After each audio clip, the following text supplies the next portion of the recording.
미국 최초의 실내 스키장 빅스노우 아메리카가 어제 개장했습니다.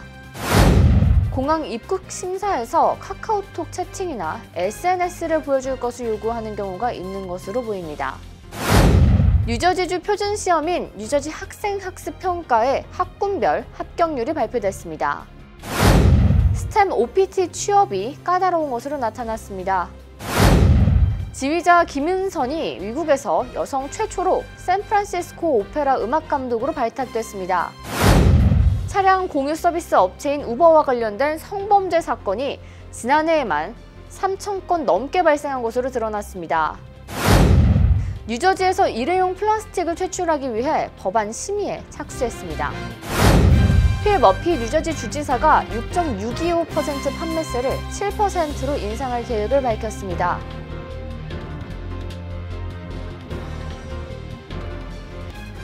학자금, 결혼자금, 노후자금 준비. 뉴 밀레니엄 뱅크가 알뜰한 적금 상품을 준비했습니다. 3년 만기 적금 연이율 무려 2.65%, 무려 2.65%. 뉴 밀레니엄 뱅크와 함께 미래를 준비하세요. FDIC member and equal housing lender.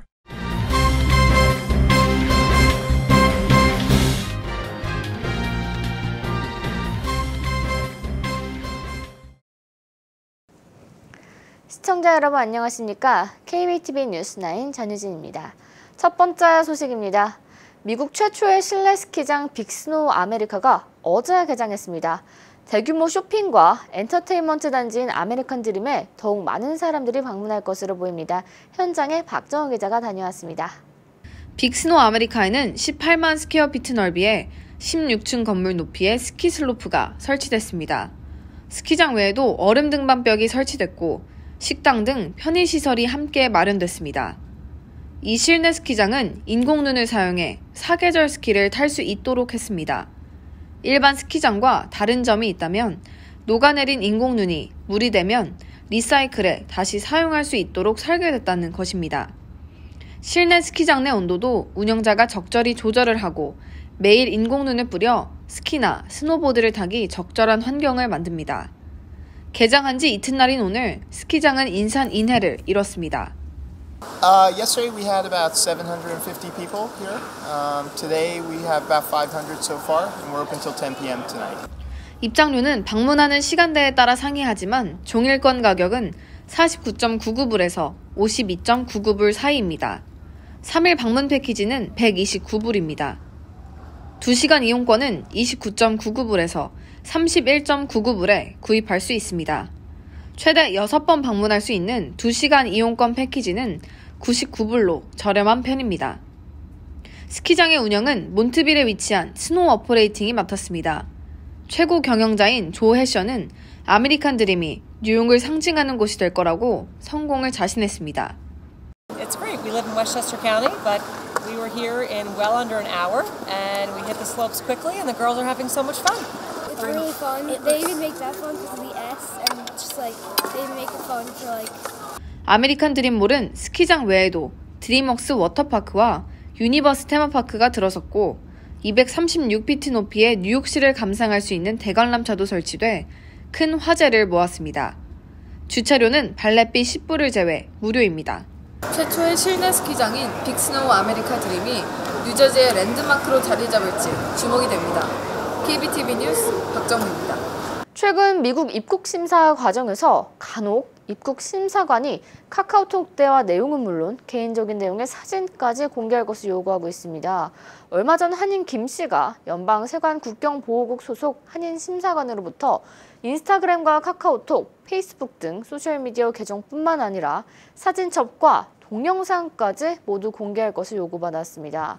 김 씨는 비자 신청은 누가 대신 해줬는지, 항공권은 누가 결제해줬는지를 질문하며 심사관이 원정 성매매 여성으로 몰아갔다고 주장했습니다. 자칫 잘못 대답했다간 미국까지 와서 다시 귀국당할 수 있다는 걱정에 입국 심사관 요구를 따를 수밖에 없었다고 억울함을 토로했습니다.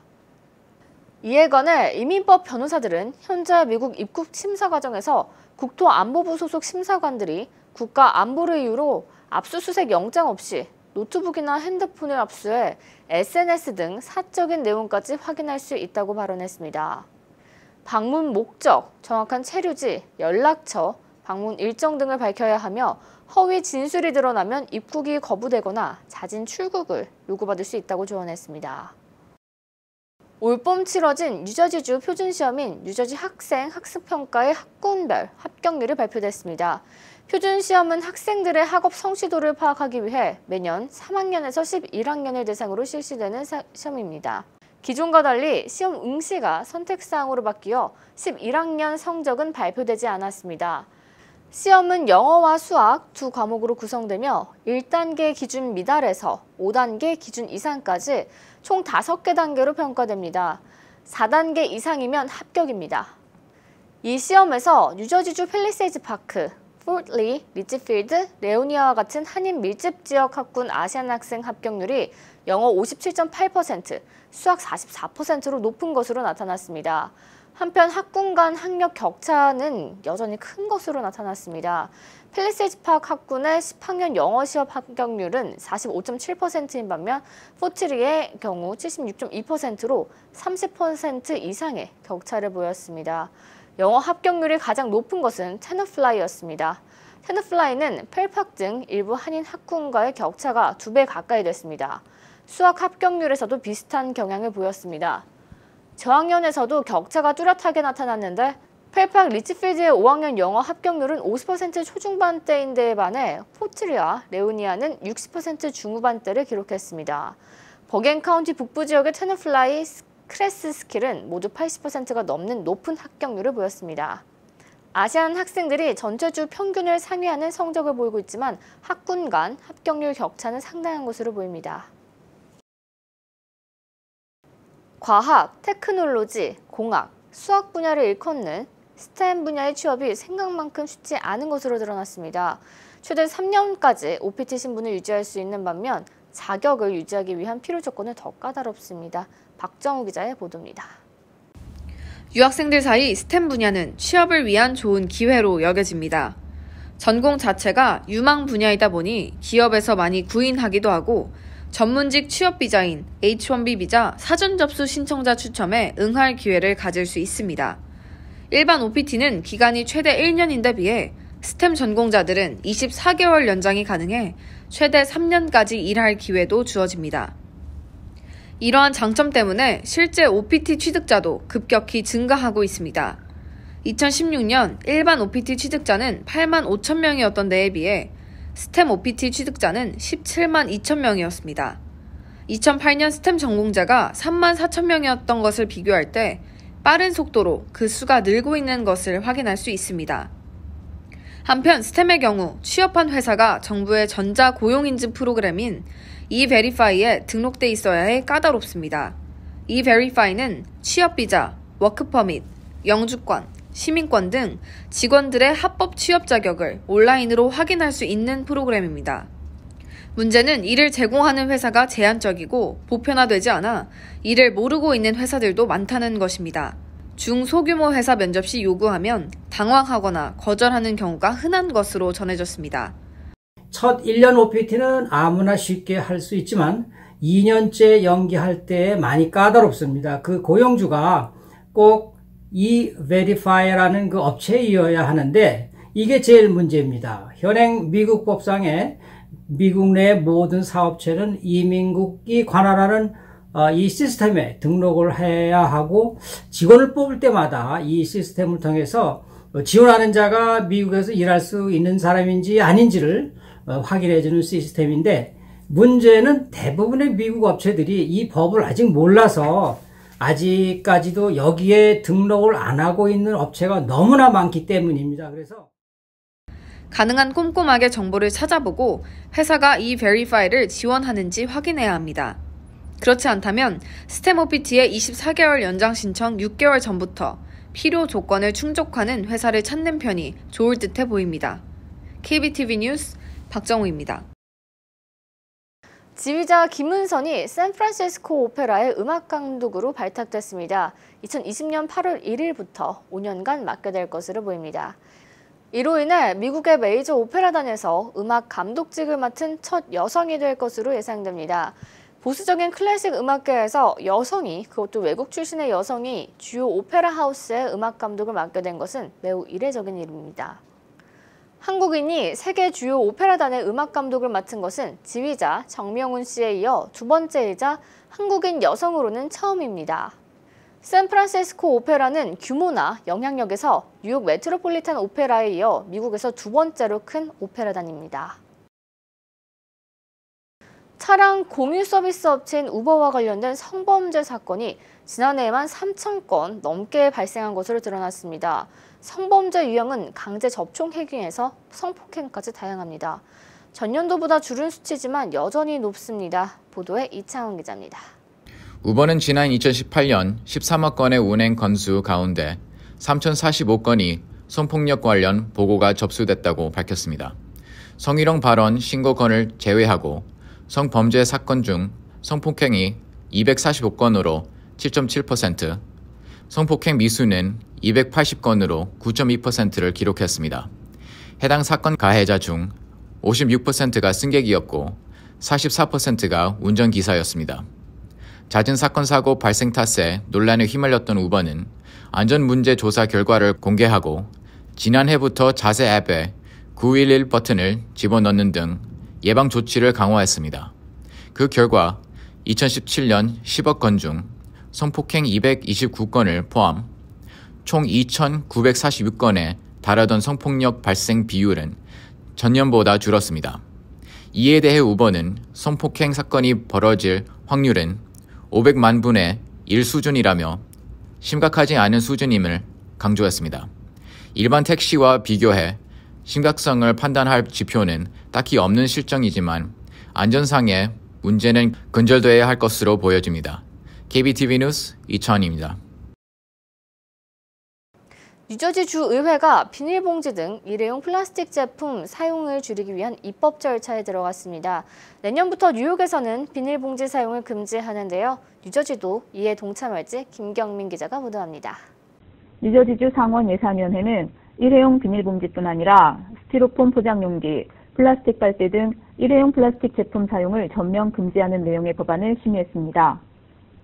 이 법안은 일반 소매점에서 일회용 비닐봉지와 스티로폼 또는 폴리스티렌으로 된 포장용기, 플라스틱 빨대 등의 사용을 금지하고 식료품점 등에서 제공하는 종이봉투는 장당 10센트를 부과하는 내용을 담고 있습니다.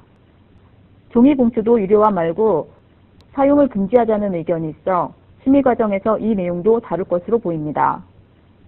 법안에는 규정 위반 시 최초 $500, 2회 $1,000, 3회 이상은 $5,000의 벌금이 부과한다는 내용도 담겨 있습니다. 만약 이 법안이 시행되면 전국에서 가장 제재가 심한 일회용 플라스틱 제품 규제가 될 것으로 보입니다. 이번 법안은 환경단체의 적극적인 지지를 받고 있지만 반면 플라스틱 제조업계는 강하게 반대하고 있는 상황입니다. KBTV 뉴스 김경민입니다. 필 머피 뉴저지 주지사가 현재 6.625%인 판매세를 7%로 인상해야 한다는 입장을 밝혔습니다.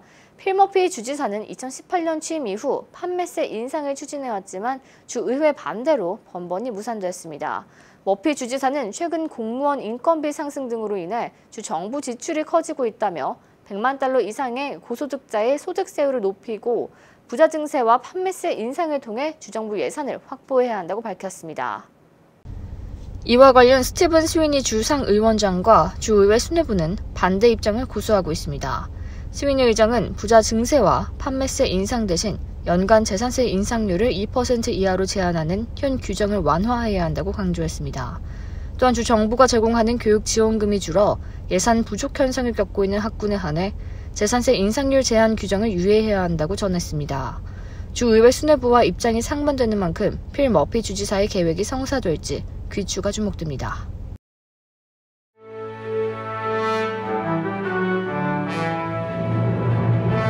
사건 사고입니다. 어제 오전 브루클린 테크 고등학교가 폭파 위협을 받아 학생들이 인근 롱아일랜드 대학교 브루클린 캠퍼스로 대피하는 소동이 발생했습니다. 학교 측이 이날 오전 7시경 폭탄 위협 이메일을 받아 즉시 뉴욕시경에 알린 것으로 전해졌습니다. 경찰은 곧바로 수사에 나섰습니다. 학교가 폐쇄되고 경찰이 조사하는 동안 인근 도로가 통제돼 일대에 교통체증이 발생했습니다. 경찰이 학교 내 위험이 없음을 확인한 후 오전 11시 15분이 돼서야 수업이 재개됐습니다. 일각에서는 중요한 시험을 피하기 위해 협박을 했다는 추측이 제기됐습니다. 어제 오전 11시경 브롱스에서 전선 작업 중 폭발 사고가 발생했습니다. 사고로 엠트랙 근로자 1명이 사망하고 2명이 다쳤습니다. 다친 2명은 경미한 부상을 입은 것으로 알려졌습니다. 전선 작업 중 전기 공급이 차단되지 않고 전기가 계속 공급되면서 폭발이 발생한 것으로 보입니다. 엠트랙은 전기 공급이 왜 중단되지 않았는지에 대해 조사하고 있습니다. 어제 오후 웨체스터 카운티의 플레전트빌에서 일가족 4명이 사망한 채 발견됐습니다. 정확한 사고 경위는 밝혀지지 않았지만 아이들의 아빠가 아내와 아이들을 죽이고 자살을 한 것으로 추정됩니다. 이 같은 소식에 아이들이 다니던 학교 학생들과 지역 주민들은 충격에 휩싸였습니다. 경찰은 사고가 발생한 주택 인근 도로의 통행을 차단하고 정확한 사인을 조사하고 있습니다. 팰리세이즈 파크 보건국이 매주 독감 예방 클리닉을 진행합니다. 보건국은 매주 화요일 오전 10시부터 오후 2시까지 팰리세이즈 파크 타운홀에서 주민들의 독감 예방 접종을 돕고 있습니다. 메디케어 파트 B 카드 소지자는 무료로 접종이 제공되며 이외에는 $25의 접종비가 있습니다. 뉴저지 팰리세이즈 파크에 있는 기브 찬스 비영리 단체가 발달 장애인들의 취업을 돕기 위한 프로그램을 알리기 위해 사랑 나눔 콘서트를 개최합니다. 뮤지컬 배우 류승주도 출연합니다. 12일 7시에 뉴저지 포트리 베다니 교회에서 진행되며 후원금 전액은 기부할 예정입니다. 래퍼 BY가 7일 오후 6시 30분 맨하탄 매디슨 스퀘어 가든 훌루 시어터에서 공연을 개최합니다. 이번 공연은 굿 네이버스 퍼네이션 무브먼트의 일환입니다. BY는 쇼미더머니5의 우승자로 자신의 신곡들과 프리스타일 랩을 선보일 예정입니다. 슈퍼마켓 H마트가 뉴욕 뉴저지 지역 매장에서 2020년 탁상용 달력을 배포합니다. 단 맨하탄 매장은 제외됩니다. 달력에는 2019년도 어린이 그림 그리기 대회의 수상작들과 현직 유명 셰프들의 레시피와 인터뷰가 담겨 있습니다. 달력은 한정 수량이며 H마트 스마트카드 소지 고객에 한해 증정됩니다. 이어서 포커스인과 커뮤니티 브리핑이 이어집니다.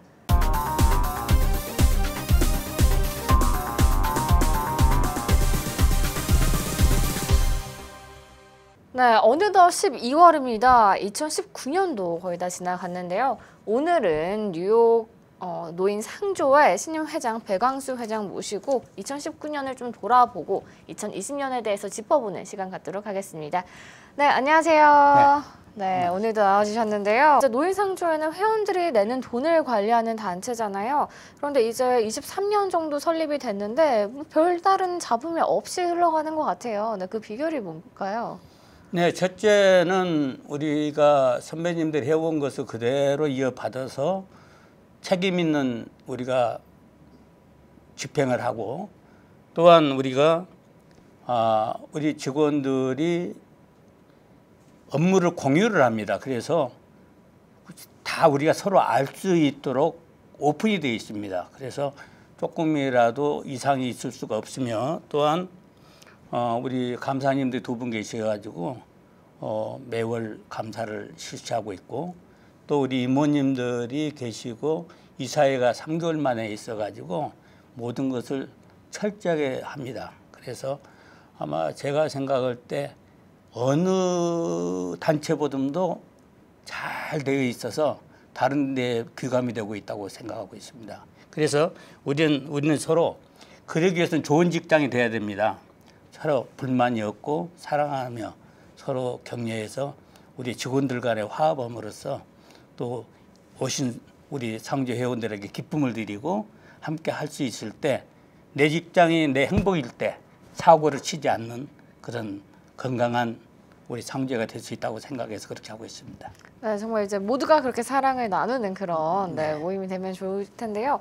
이제 또 회장님께서는 최근 뉴저지 교회 협의회 선임 부회장으로 선임이 되셨다고 했어요. 이제 평신도로서 좀 협회에 이제 회장 뽑힌 것이 처음이라고 들었는데 앞으로 또 어떤 목회 활동을 계획하고 계시나요?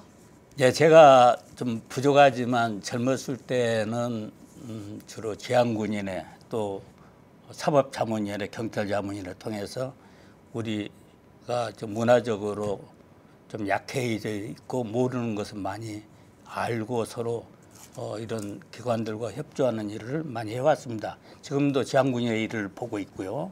그런데 이제 제가 뉴저지 연합교회 지금 장로로 해서 금년에는 이제 원로가 됐습니다. 그래서 이제는 교회, 우리 한 교회나 어느 사회 단체를 섬기고 또한 그 나아가서는 우리 200여 교회가 지금 현재 뉴저지에 있습니다. 그래서 크고 작은 교회들이 있는데 이번에 33대 회장으로 취임하신 장동신 회장님을 제가 모시고 평신도로서는 부회장으로서 제가 지금 현재 근무하고 있습니다. 그런데 제가 해야 한다고 생각하고 제가 각오하고 있는 것은 우리 목회자님들이 가난하고 또 어렵고 또 작은 교회에서 섬기다 보니까 어려운 점이 많습니다. 그분들을 돕는 일이 없을까 해서 또 이사회가 또 구성되어 있으니 이사회하고도 깊은 연락을 해서 또 서로 서로 업무를 나누고 해서 이제 우리 33대 참 우리 교협이 어느 때보다도 잘 될 수 있도록 중간 역할을 좀 하고자 하고요. 또 하나는 지금 현재 우리 회장님께서 하고자 하는 일이 청소년 선도 또 청소년 회관 건립 이런 것들을 중점적으로 지금 추진하고 계십니다. 또한 어울려서 이번 주일날은 또한 뉴저지 한성교에서 또한 아버지 학교 청소년들과 함께하는 아버지 학교를 또 개설해서 또 하고 있습니다. 그래서 그런 일들을 그동안에 제가 배우고 또 훈련됐던 것을 함께 나누고자 합니다. 부족하지만 노력하겠습니다. 또 많이 도와주십시오. 네, 네, 앞으로도 이제 좋은 활동 보여주시기 바랍니다. 네, 그리고 또 이제 내년이 이제 곧 다가오잖아요. 혹시 회원이라든지 뭐 시청자분들께 하고 싶은 말씀이 있으실까요? 네, 이제 저기 한 예로 저번에 LA에서 이 상조회가 사고가 난 상조회가 있습니다. 그런데 우리 이 상조회는 제일로 연령을 지금 현재 76세까지만 우리가 받고 있기 때문에 되도록이면 건강한 분들이 들어옵니다. 그래서 회원이 절대 안정되어 있습니다. 그래서 보통 지금 평균 연령이 82세, 3세의 평균 연령에서는 돌아가신다고 합니다. 그러나 거기를 우리는 아주 젊은 나이에 가입을 하니까 좀 든든하죠. 그래서 아무 두려움 없으시기를 바라고 또한 우리가 지금 현재 기본 자산도 250여만 불이 지금 현재 축적되어 있고 또 현재 저도 믿는 자고 모든 우리 상주 임원들이 모두가 다 참 우리 회원들을 섬기는 마음으로 있으니까 믿고 안전하게 참 생각하시고 가입도 많이 하셔서 더욱더 혜택을 받을 수 있는 그런 상주가 될 수 있도록 노력할 테니까 믿어 주십시오. 네. 네, 앞으로도 이제 내년에도 더 번성하는 그런 상주회가 되길 바라겠습니다. 네, 오늘 시간 내주셔서 감사합니다. 네, 감사합니다. 네, 오늘 포커스인 시간에서는요, 뉴욕 노인 상조회 배광수 회장 모시고 이야기 나눠봤습니다.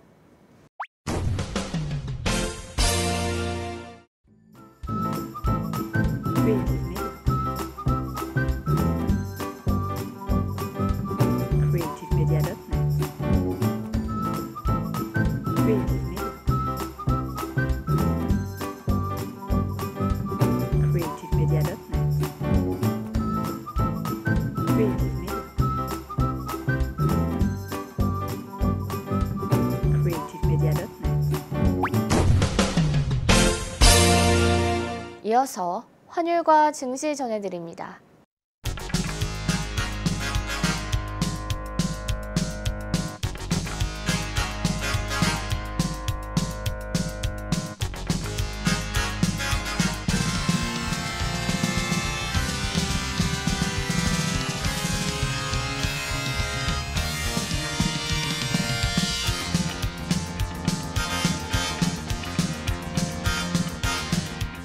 뉴욕과 뉴저지 날씨 전해드립니다.